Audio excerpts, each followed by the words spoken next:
you will. Pat Day is on Mr. O'Brien, and this horse is being heavily bet, as you would expect, in Chicago.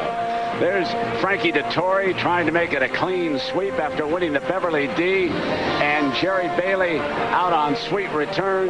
Kent DeSormo coming back.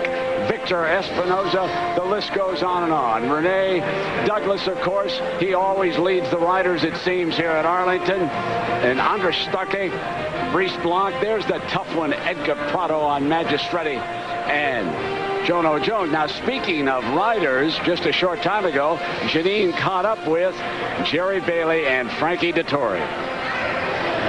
Brent, well, I'm here with two stars of the sport, but they are on different continents. Jerry Bailey is a 7-time Eclipse Award winner. Frankie Dettori is a 2-time champion, arguably the most successful rider in Europe. So I got to ask both of you, what adjustments do you have to make when you go to a foreign country to ride a race, or even just to ride a foreign horse? Well, in America, it's probably easier for Frankie because everything is just a circle. You know, over there, it's up and down and left and right. It's a little more difficult. So when I go there, I walk the course. Oh, well, that's smart. Well, Frankie, he's saying that you have it easier when you come over here. Now, any argument to that? Well, you need the right horse for the American sharp tracks. But, you know, I spend a lot of time in America, and I find it quite easy. But you need the right horse for the right track. As simple as that. And if the horse don't handle it, then you're out with the washing, as they say. Okay. Now, in the Arlington Million, Jerry, you will be on sweet return. Will his tactical speed be an asset, and if so, how will you use that? Probably so, because he doesn't need to be on the lead, and I'll probably be in a stalking position, the same as Frankie was in the Beverly D. If he's good enough, he'll win. And Frankie, very quickly, Vesponi, will he make a clear lead with the blinkers on again today? He is very quick, and the sharp track will suit him. That's the reason why we brought him here, because he's got bags of speed, and let's hope he holds on to the line. All right, well, we'll wish them both best of luck in the Arlington Million. Brent? All right, Janine, and you know the last jockey to sweep both the Beverly D and the Million? Jerry Bailey. And Dettori has a chance to do that. There's so much history involving the Million, but you must start with one horse, John Henry. He won the race in 81 and then in 84, so this is the 20th anniversary of his second win. Bill Shoemaker was up the first time, and then Chris McCarron the second time. And Jim McKay takes a look at the legendary John Henry. The springtime of 1984 was a sad time for racing.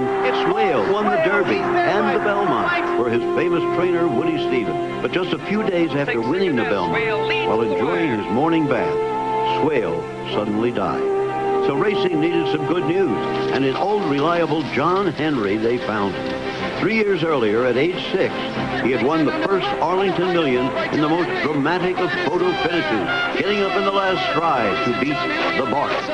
Now, in 84, at the age of 9, trainer Ron McAnally had him perfectly prepared for another big day in the Arlington Million once again. I was always confident every time we would run him. I knew that they had him to beat. John Henry, like gangbusters, followed by Garagel Solo. Down the stretch of the equal. John Henry, like a bullet. John Henry now taking command. Confidently handled by Chris McCarron, John Henry caught the filly Royal Heroine in the last quarter mile and drew away, winning his second million. He would go on to win 2 more races that fall and become the oldest thoroughbred to be named Horse of the Year. That accomplishment is still unmatched. It's virtually unheard of at the age of 9, having a horse win the Arlington Million and being voted Horse of the Year. It's fabulous, you know. I mean, it's just unheard of. But he did it, you know, and that shows you what a great horse he was. There was a special chemistry between the trainer and his horse. John Henry had been sold as a weanling for $1,100 and then as a yearling for $2,200. All of this was not lost on McAnally. He was sold and resold and sold again as if nobody wanted him, you know. And of course, my family and I just were raised in an orphanage, and we didn't have any other choice, you know, but that's the way it was. Sam Rubin paid $25,000 for John Henry in 1978. He retired as thoroughbred racing all-time leading money winner with more than $6.5 million in earnings. Today, at age 29, he still lives the good life at the Kentucky Horse Park in Lexington. For McAnally, returning to Arlington Racecourse is always special, as there's a commemorative statue behind the grandstand of John Henry beating the Bart in the first ever $1 million race for thoroughbreds. And you know, Randy, I can't believe that McAnally is back here with a thoroughbred named Sweet Return. And he's got a heck of a chance to win. Sweet Return finished third in his last race at Del Mar, a race called the Eddie Reed. Jerry Bailey flew out for the first time to ride him that day, and he finished third, and he was boxed in through the stretch run. When Bailey got off the horse, he looked at Ron McAnally and said, "This horse should have won. I want to ride him in the Arlington Million." And if you're a trainer and Jerry Bailey tells you that, it's got to make you feel pretty good. They are coming on the track for the Arlington Million. And we'll be back with the race on ABC in just a moment.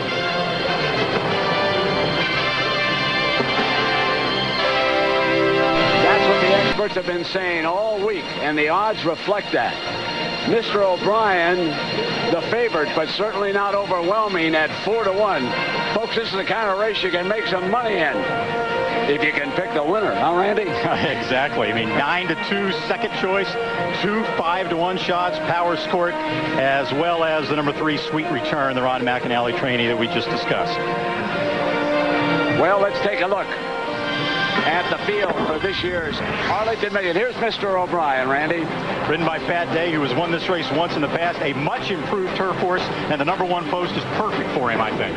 Can Best Pony make it 2 for Frankie Dettori today? And as we heard, Best Pony should be on the front end. He opened up 6 lengths early in his last start, and that was in England. Here is Sweet Return for Ron McAnally.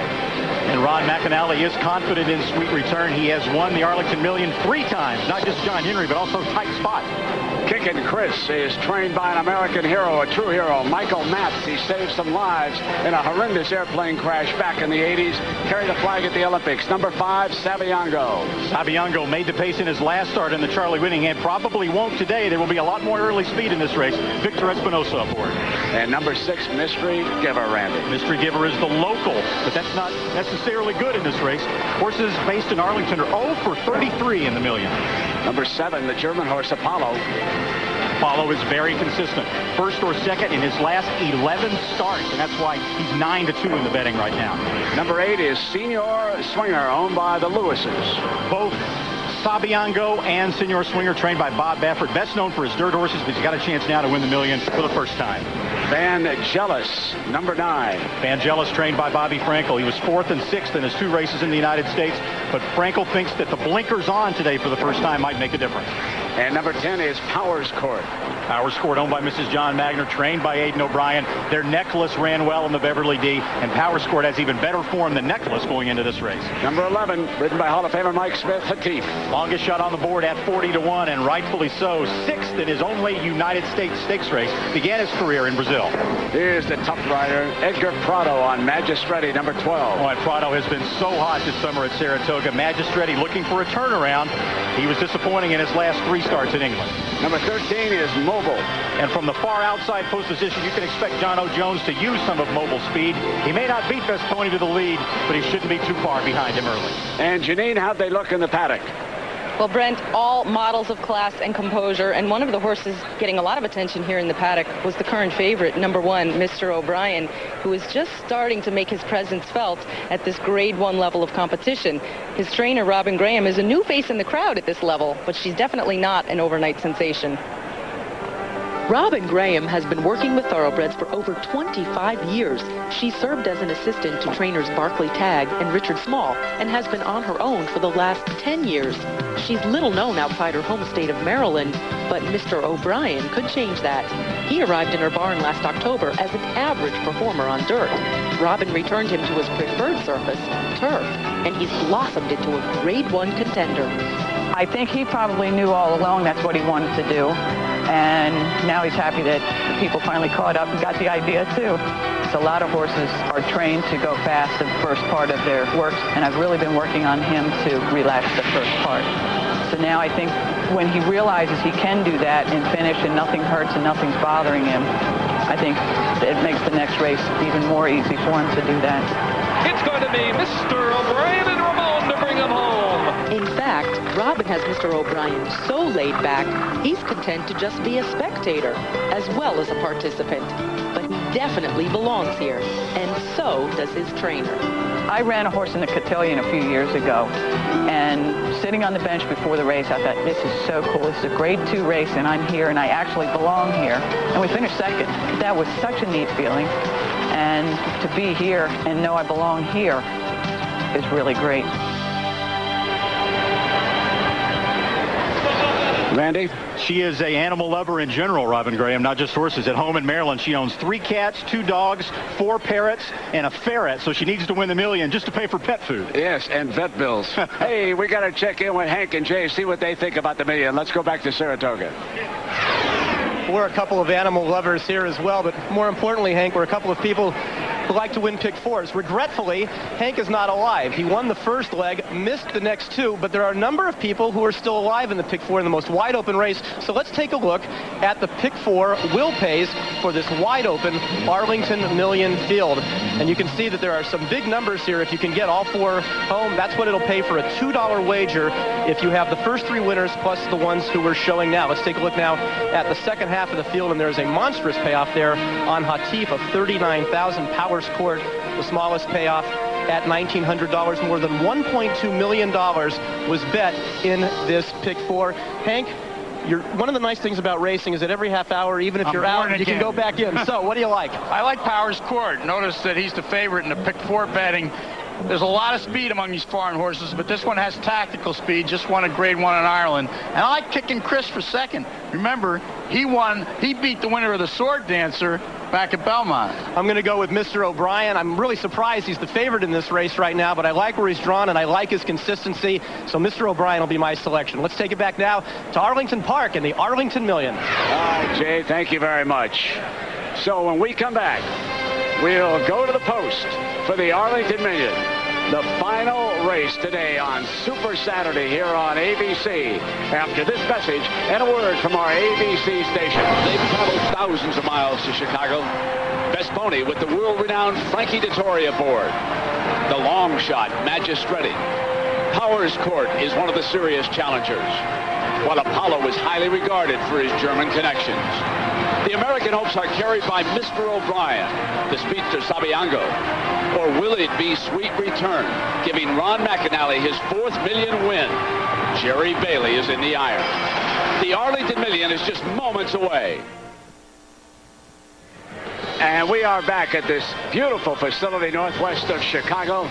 The weather today has been gorgeous. The crowd in excess of 30,000, largest crowd of the year here at Arlington with Randy Moss and Janine Edwards. I'm Brent Musburger, and Apollo has suddenly become the favorite in this race at 4-1. So the German backers, and of course they've traced that horse all the way to Singapore where he won a grade 1. Back here they're really pounding it in. They are, and they have to be impressed like we are with his consistency. I mean, 11 straight races, either first or second, and he's a big, stout, beautiful 5-year-old, as you can see right there to look at. His jockey's Andras Starka, who's one of the leading jockeys in Germany. When he went to Singapore, he won that race by 5 lengths. That was his only real trip, you know, involving going over an ocean, and certainly this horse has the speed also to be a part of this. Expect him to be sitting right behind Vesponi early. He can either take the lead or sit off the pace. He's versatile. He's got it all. I think he's got a great chance, and that's who I'm picking to win. And Janine is with a guy who likes to whisper to horses. Janine? That's right. Monty Roberts is also known as the horse whisperer. What you might not know is that he's also a racehorse owner. Monty, your whole approach to horses revolves around gentleness, calmness. But how do you stay calm when your horse is getting ready to run in $1 million race? It's his race, not mine. I'm as calm as can be, and I just want him to run big and love it. You're the man who listens to horses. What did he tell you this morning? That he was ready to go, and he's loving his work. All right. Well, we'll wish you best of luck. Thank you. Brent? All right, Janine. Thank you very much. As the horses are now approaching our Guinness starting gate. And Sabiango now 14-1. And Randy, let me ask you this. What kind of a race will unfold here? Who's going to set the pace? Is there early speed? What's the target? We should have a completely different kind of race than we saw in the Beverly D. The Beverly D was a paceless race. It was a galloping contest. In here, there is a lot of speed, and unusually, most of it is going to come from the Europeans. Normally, they come from off the pace, but Best Pony from post 2 has speed. Apollo from post 7 has speed. Powerscourt, the horse that's getting a lot of play as well at 9-2. Ridden by Jamie Spencer, trained by Aidan O'Brien, also has speed and mobile on the outside. But Best Pony, I think, should set the pace from post number 2 and try to take these from wire to wire. Same distance as the Kentucky Derby, 1.25 miles, but it's on the turf. They are at the Guinness starting gate, and so right now, let's send you up above to John G. Dooley. Brent, thank you very much. A warm welcome to our ABC Sports audience on hand here today in Chicago. Sunny skies, as you mentioned. Glorious day here. Crowd over $30,000 for our grade ones. Moving into line, Vangelis just went in. Right now, 4-1 on that German-bred Ipalo, hoping to follow in the footsteps of Silvano. Andreas Starkey partners Ipalo. Here's Powerscourt and jockey Jamie Spencer.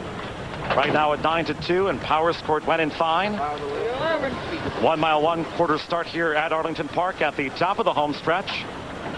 A long run then for all 13 to the clubhouse turn. Sabiango in the Monty Roberts colors went in well. Kicken Kris last year won the Secretariat Stakes here at Arlington Park. 9-1 today for Kicken Kris. Here's Hatif to one of those outside post positions. A few more left to load. The Illinois bred Mystery Giver. Final few horses moving into line here. Magistretti has drawn 12. Waiting for Magistretti to come up now. Those loaded standing very well here at Arlington Park. Just a couple more. Andreas Starkey and Ipalo. 4-1. Favorite this, here's Ipalo.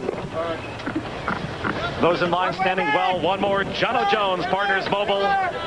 35-1, Mobile moving in now.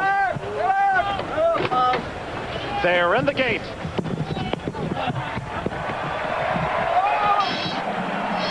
And they're off in Arlington Million 22. Andy Palo breaks right on cue. And Sabiango is also striding up and after this lead. And toward the rail, here's Best Pony in the Godolphin blue. And Sweet Return is up and on the scallop, running a close fourth. Kicken Kris is fifth.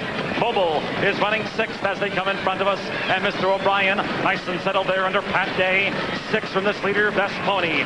Senior Springer, followed by Magistretti. Powerscourt gallops along in hand. Eighth from the front. Further back is Vangelis. Then comes the Millionaire, Mystery Giver, and Hatif is 13th and last.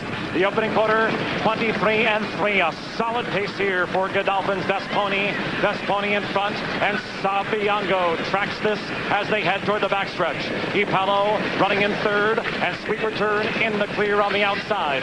Mr. O'Brien magnetized toward this rail. A good spot for Mr. O'Brien. And now, here's on the outside gaining ground. Mobile going past Kicken Kris. Then it's Magistretti, Senior Swinger. Powerscourt still being raced along. Vangelis, Hatif, and Mystery Giver is last. They've run a half mile in 47-2. 4 furlongs to run in the 22nd million. And Frankie Dettori and Best Pony still at the head of affairs, leading Sabiango, who's just outside of his quarters. Ipalo well within reach of these leaders. So too Sweet Return, who's right there now as they round the far turn. Mobile is running in fifth. Kicken Kris is sixth. Mr. O'Brien has been ground saving. Farther back, between horses, Magistretti. Powerscourt is now warming up to the task. Then it's Vangelis, Senior Springer, Mystery Giver. Hatif is last of 13, leaving the far turn. Here comes Powerscourt, and Powerscourt and Ipalo. And these two down to the final furlong. Kicken Kris is running in third, followed then by Magistretti and Vangelis down the center of the course. They're coming down toward the wire. Jamie Spencer and Powerscourt has won the Million by 2. Kicken Kris second, Magistretti finished third, and Ipalo was fourth. The time was 2 minutes flat on this firm turf here at Arlington Park. Back to you. So Powerscourt coming in with great connections. The Magna family, of course, John is the majority owner of Manchester United, trained by the great Aidan O'Brien, and Powerscourt clearly the best in that stretch, Randy. And I think this is further illustration after we saw in the Beverly D of sort of what we already knew and what we learn every year in the Breeders' Cup seemingly, and that is that the European turf horses are just simply a cut above the American turf horses. That's the name of their game, running on grass. Over here in the United States, the focus is on dirt. But what we've got here is a horse in Powerscourt who is definitely not among the top 5 mile-and-a-quarter horses in Europe. If he's in the top 10, it's just barely. And yet he comes over here, and admittedly in a year in which the American turf horses aren't that strong, but he just dominates in the Arlington Million. You saw Apollo tugging hard on the inside. He had no place to go for a while, but then he got a clear sailing in the stretch, and Powerscourt just ran right over the top of him. And what a performance for the young ace from Europe, Jamie Spencer.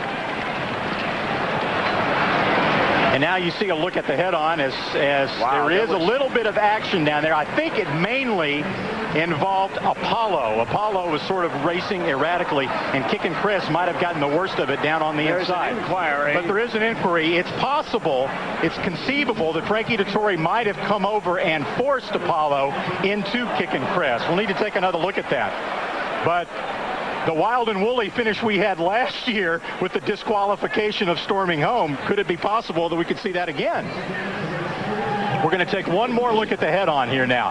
Watch Frankie Dettori. He's whipping with his right hand now on Powerscourt, and he does come over on Apollo. That's Jamie Spencer on Powerscourt, and he does come over on Apollo, who then interferes with Kicken Kris down on the inside. Now watch Kit DeZormo on the inside. Kit DeZormo is aboard Kicken Kris. He's pointing. Look at him. He's pointing at Jamie Spencer. Look what he did to me. He interfered with me. So we now also have a jockey's objection involved as well. So, Storming Home was the first horse last year ever to be disqualified from first, Brent, in the Arlington Million. And now we have yet another possibility of a DQ here 1 year later. How about that? All 4 numbers blinking on the board right now. Powerscourt was obviously headed to a clear victory. If the stewards look at whether Powerscourt was the dominant horse in the race and they let that influence their judgment, I mean, there's no doubt that Powerscourt was going by Apollo, and he was going by Kicken Kris, and he was going to win the race. Yet still, he did come over under right-handed urging by Jamie Spencer to interfere and force Kicken Kris into the rail with about a 16th of a mile to go. I honestly thought Apollo interfered more with Kicken Kris than Powerscourt did from the one angle. Let's take one more look at it from another angle. Far left in the Coolmore colors, that's Jamie Spencer and Powerscourt, and he's going at it with his right hand. And that is something that the stewards also look at. If a horse is drifting in, typically they'll do it under right-handed urging. When a jockey's hitting from the right side, they may actually veer to the left. And when a jockey is whipping like that and the horse veers, the stewards sometimes don't take too kind of a view of that. And you can see there, it definitely bothered Apollo, and it definitely bothered Kicken Kris on the inside as sort of the third in that chain reaction. But Powerscourt already beaten Apollo. He had already gone by Apollo, and he was going to go by Kicken Kris. But boy, was Kit DeZormo hot. He's got a little bit of a temper anyway, but he was standing in the irons, really pointing. And there you see Jamie Spencer. It's been a hard luck year, all in all, for Coolmore and trainer Aidan O'Brien. They had not won a Group 1 race in Europe outside of their home country of Ireland, which is very unusual for Coolmore. And now they come to the U.S., and they seemingly win a Grade 1, one of the biggest races in the world, the Arlington Million, but could it be taken away from them? Okay, go ahead. Spencer is a 23-year-old who just began this year riding first call for Aidan O'Brien. Last year it had been the veteran Mick Canan. They decided to go to the youth movement this year in Jamie Spencer. And there you see Kit DeZormo is going to appeal his case to the stewards. This is inside the stewards' room here, Randy. A good view. And, of course, they are looking at all the various angles. and trying to make a judgment whether or not it was Powerscourt or Apollo that came down. There is no question that Kent DeSormo on Kicken Kris was interfered with. I think that is rather obvious, trying to slip through on the inside. The question is, who caused the interference? Was it Apollo, or did Powerscourt force Apollo down? It's a tough call for the stewards. They are definitely in the hot seat. Last year with storming home, it was pretty obvious because it was very clear that he interfered with Paolini, he interfered with Kaiatur in the shadow of the wire. This one is more of a judgment call. Let's listen.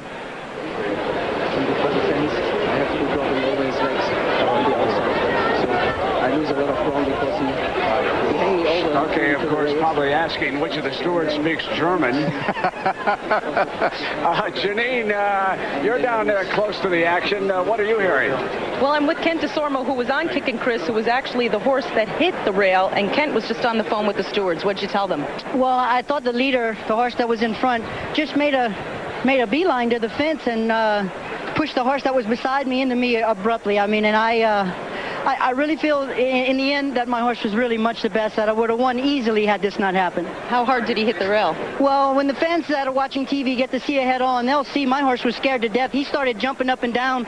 He thought he was going to get shoved over the fence, so he was leaping in anticipation of getting shoved over it. That's quite obvious that it was pretty bad. And actually, number 7, Apollo, also came over on you, and his jockey, Andreas Starka, also has claimed foul, guys. Well, then Starka is obviously claiming that it was Powerscourt. He agrees with what DeSormo just said, and now Jamie Spencer. And I feel watching the video that, you know, he's the moral winner. The third horse shied away from me more than anything. He never made any contact with another horse. Hello? He's telling the stewards hung up on him, I believe. He's telling the stewards that the other horse shied away from him. He never made any contact, which is theoretically true. I mean, it's actually true. He never made contact, but he came over so severely on Apollo that there was some interference there. Let's go back to Janine. Well, I'm here with Jamie Spencer. Tell us what happened and what did you tell the stewards? Well, obviously he's the best horse. He won by about 4 lengths easy. You know, I didn't feel he caused an interference. Nobody shouted. I never hear anything from behind. But he hit the line. He's absolutely run away with the race. Has he ever kind of veered off a straight and narrow path before? Not that I recall it. Blinkers on today, right? Yeah, blinkers, because he's a little bit lazy. Do you think that could have anything to do with it? No. Do you think you're going to get disqualified? I'll cry if I do. Okay, well, don't cry. We don't want you to go home sad, so we'll wait and see what happens. Brent? Janine, this is really a tough call for the stewards because of trying to figure out, Randy, if Apollo just moved down basically on his own and Powerscourt had him whipped, or it was Powerscourt's move that caused the interference. And no question Kicken Kris was interfered with. And another thing they are trying to decide is, did the interference cost anybody a placing? Okay? That's one of the things the stewards are going to have to ascertain. Kicken Kris wound up defeating Apollo in a photo for second. So Kicken Kris is our unofficial winner. We heard Kent DeSormo say, I would have won easy if it wasn't for the interference. You can see it yourself. It's not the case. No. Powerscourt was going by him. Kicken Kris was probably going to be a clear second. Personal opinion here, I don't think there's any way Kicken Kris was going to beat Powerscourt in here. And that may be ultimately what the stewards decide. I don't know. Well, I'm tempted to agree with Jamie Spencer that he had the best horse. Oh, that's obvious. Yes, he did. He had the best horse. Interestingly, he has often been in trouble with the stewards in Europe because he's a very aggressive rider. Well, we'll have the official ruling when we come back, as the Arlington Million has wound up in controversy again. Moments ago, Powerscourt's number was taken down. He places 4th. And the win is given to Kicken Kris, ridden by the recent addition to the Hall of Fame. Of course, Kent DeSormo reacting to the official's decision. And moved up to second was Magistretti, a 4:12 exacta. Apollo, number 7, winds up 3rd. Remember, he was also involved in that bumping coming down the stretch, and there you see the officials, a 21-40 winner here today. and they exact a $678. Kid DeZormo was 0 for 9 in this race before now. A week ago, he didn't have a mount in this race. Edgar Prado was supposed to ride this horse. Prado chose instead to ride Magistretti. DeZormo picks up the mount at the last minute. And that American hero we spoke about, Michael Matz, does it again. We'll continue here on ABC.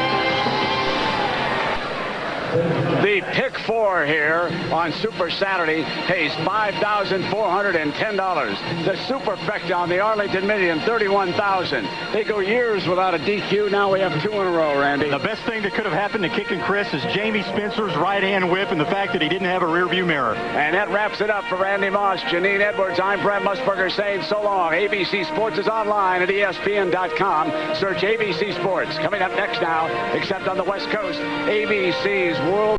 Frankie was in the Beverly D. If he's good enough, he'll win. And Frankie, very quickly, Vesponi, will he make a clear lead with the blinkers on again today? He's very quick, and the sharp track will suit him. That's the reason why we brought him here, because he's got bags of speed, and let's hope he holds on to the line. All right, well, we'll wish them both best of luck in the Arlington Million. Brent? All right, Janine, and you know the last jockey to sweep both the Beverly D and the Million? Jerry Bailey. Editori has a chance to do that. There's so much history involving the Million, but you must start with one horse, John Henry. He won the race in 81 and then in 84, so this is the 20th anniversary of his second win. Bill Shoemaker was up the first time, and then Chris McCarron the second time. And Jim McKay takes a look at the legendary John Henry. The springtime of 1984 was a sad time for racing. It's Wales, if you will. Pat Day is on Mr. O'Brien, and this horse is being heavily bet, as you would expect, in Chicago. There's Frankie Dettori trying to make it a clean sweep after winning the Beverly D. And Jerry Bailey out on sweet return. Kent DeSormo coming back. Victor Espinoza. The list goes on and on. Renee Douglas, of course. He always leads the riders, it seems, here at Arlington. And Andres Starke, Brice Blanc. There's the tough one, Edgar Prado on Magistretti. And Jono Jones. Now, speaking of riders, just a short time ago, Janine caught up with Jerry Bailey and Frankie Dettori. Brent, well, I'm here with 2 stars of the sport, but they are on different continents. Jerry Bailey is a 7-time Eclipse Award winner. Frankie Dettori is a 2-time champion, arguably the most successful. Won the Derby and the Belmont for his famous trainer, Woody Stevens. But just a few days after winning the Belmont, while enjoying his morning bath, Swale suddenly died. So racing needed some good news, and in old reliable John Henry they found him. 3 years earlier, at age 6, he had won the first Arlington Million in the most dramatic of photo finishes, getting up in the last stride to beat the Bart. Now, in 84, at the age of 9, trainer Ron McAnally had him perfectly prepared for another big day in the Arlington Million once again. I was always confident every time we would run him. I knew that they had him to beat. John Henry, like gangbusters, followed by Gardner Solo. Down the stretch of the ankle. John Henry, like a bullet. John Henry now taking command. Confidently handled by Chris McCarron. John rider in Europe. So I got to ask both of you, what adjustments do you have to make when you go to a foreign country to ride a race, or even just to ride a foreign horse? Well, in America, it's probably easier for Frankie because everything is just a circle. You know, over there, it's up and down and left and right. It's a little more difficult. So when I go there, I walk the course. Oh, well, that's smart. Well, Frankie, he's saying that you have it easier when you come over here. Now, any argument to that? Well, you need the right horse for the American sharp tracks. But, you know, I spend a lot of time in America, and I find it quite easy. But you need the right horse for the right track. As simple as that. And if the horse don't handle it, then you're out with the washing, as they say. Okay. Now, in the Arlington Million, Jerry, you will be on sweet return. Will his tactical speed be an asset, and if so, how will you use that? Probably so, because he doesn't need to be on the lead, and I'll probably be in a stalking position, the same as... Henry caught the filly Royal Heroine in the last quarter mile and drew away, winning his second million. He would go on to win 2 more races that fall and become the oldest thoroughbred to be named Horse of the Year. That accomplishment is still unmatched. It's virtually unheard of at the age of 9, having a horse win the Arlington Million and being voted Horse of the Year. It's fabulous, you know. I mean, it's just unheard of. But he did it, you know, and that shows you what a great horse he was. There was a special chemistry between the trainer and his horse. John Henry had been sold as a weanling for $1,100 and then as a yearling for $2,200. All of this was not lost on McAnally. He was sold and resold and sold again as if nobody wanted him, you know. And of course, my